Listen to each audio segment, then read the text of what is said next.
These grain fields, cow pastures, and chicken houses help make up Triple R Farms' 1,200-acre operation in Nottoway County. I mean, what's not to love? Look at this.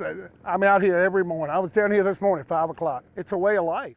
Farmer Roger Reynolds' family has been in the poultry business for decades. I enjoy feeding American people. I've done it my whole life. But he says that's about to come to a sharp halt. It was shot. On March 13th, Reynolds got a call from Tyson Foods saying they'd be closing their Glen Allen processing plant in May. That means these 4 broiler houses and this entire $1.5 million operation will no longer be needed. 160,000 chickens will have to be sold. The investment I've got, now it's just sitting here, or will be. Reynolds has 4 years left on his contract with Tyson, but that will be bought out. I know it's big business, but it's killing families in Southside Virginia. I mean, it's something that's just being taken away from us and not knowing kind of what's coming next.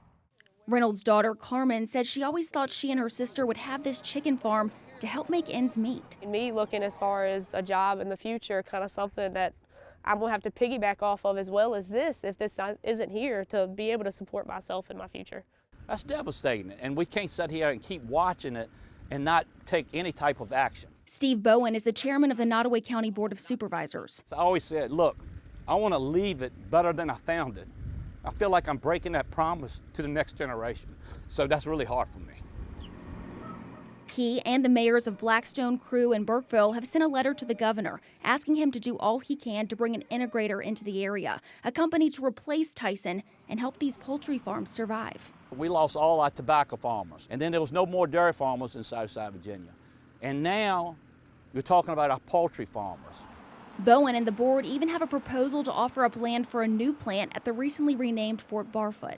If a processing plant, grain mill, and a hatchery is here in any of these counties, it will help all of these farms that have been impacted. According to census reports, Nottoway exports about $50 million worth of farm products a year. Roughly $40 million of that comes from poultry and eggs. The impact is going to be long and deep because of the sawdust, the tractor dealers, the propane companies.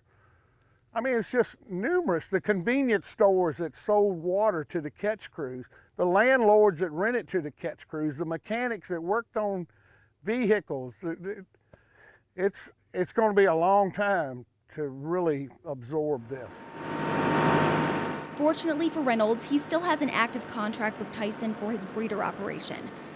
And the Tyson hatchery and grain mill in Amelia County remain open as of now, but Reynolds says they're greatly reducing their operations. The public's going to feel the effects also when they go shopping. This rural community that enjoys its seclusion from city life, now hopeful their state leaders in Richmond will pull through. Let's put Virginia first. Let's save Central Virginia and Southside Virginia. Help us.